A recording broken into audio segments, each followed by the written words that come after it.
In the days after the September attacks, there were countless rumors about strange coincidences surrounding the events.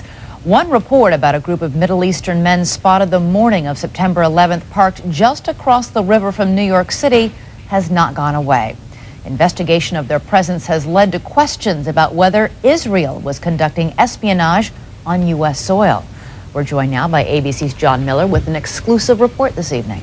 That's right, Elizabeth. This is a case that took the FBI and the CIA more than 2 months to sort out, while 5 Israelis waited in jail.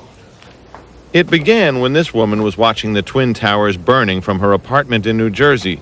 She noticed 3 men on top of a van, posing for pictures with the towers burning in the background. And I could see that they were like happy. You know, they didn't look shocked to me. You know, they didn't look shocked.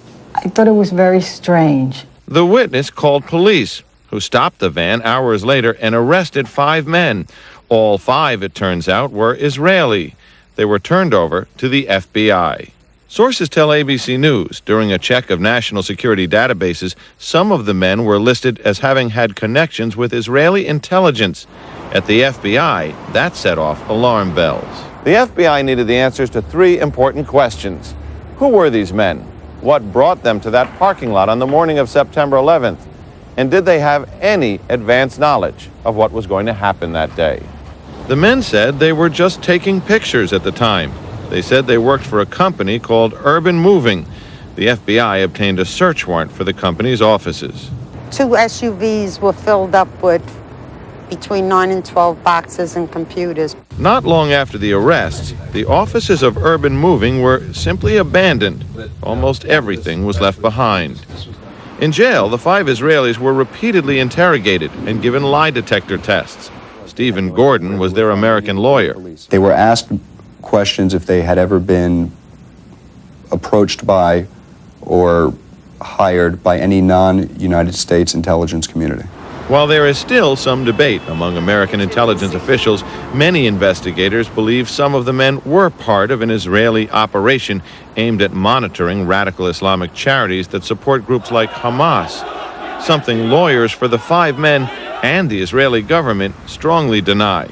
These 5 Israelis were not involved in any intelligence operation in the United States. The story is simply false. In the end, the FBI concluded there was no evidence that any of the 5 men had advance knowledge of the September 11th plot. After 71 days, the 5 Israelis were deported, leaving some ruffled feathers among both U.S. and Israeli officials. According to federal officials, the 5 men have been barred from returning to the United States for 10 years, they say because they violated immigration laws. Bottom line, John, is there any evidence any of these 5 men knew about the September 11th attacks before they occurred? The FBI spent a great deal of time examining this question. It does not appear that they were in place taking pictures before the planes hit, but shortly thereafter. And they say they haven't uncovered evidence that any of these 5 men, and they did their backgrounds, they searched apartments, they telephone records and so on, had any advance knowledge of the attack. And while the FBI or certain sources might believe that in fact they were Israeli intelligence, they don't believe that the U.S. was a target, that they were actually investigating Muslim groups? They believe if this was an intelligence operation by Israel, that it was focused on the Islamic groups and charities that raise money for groups that are considered by U.S. law enforcement and others terrorist groups.